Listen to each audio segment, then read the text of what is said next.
Super League boss Robert Elstone gives Toronto verdict after first visit to match in Canada. Super League Chief Executive Robert Elstone says the whole competition can learn from Toronto Wolfpack after his first visit to a game in the Canadian city. Elstone had been publicly cautious about the prospect of the Wolfpack joining Super League, and admits there are still travel logistics that need to be fully assessed. But after watching Saturday's narrow defeat to Hull KR, his overriding impression of the club's approach was positive.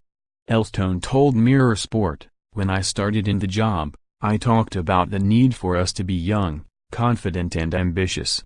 I couldn't think of three better words to describe Toronto. It felt young, bright and relevant. They've created an environment and atmosphere we should capture and promote across the whole of Super League. I'm certain we can all learn from how they've connected with a younger audience, the one so critical for Super League's future. It's a vision created by owner David Argyle and it was good to spend time with him."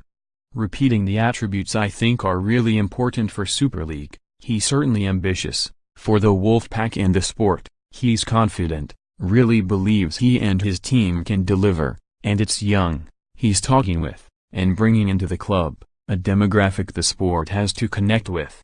Toronto is a fantastic city, and one that anyone would enjoy visiting. They were wonderful hosts, proud of their city and their club, who looked after us really well.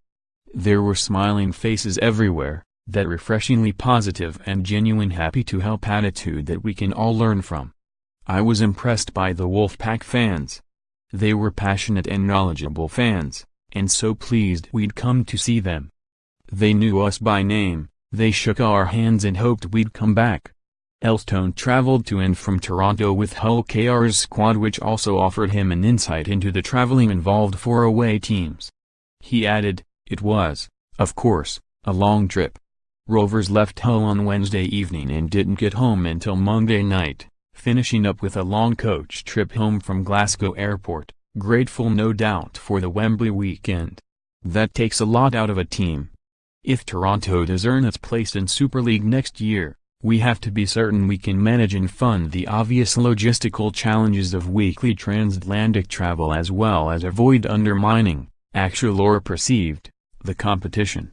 Rovers were great hosts for me and I'd like to thank the club, and Tim Sheens in particular, for allowing me onto their trip. They were great ambassadors for Super League.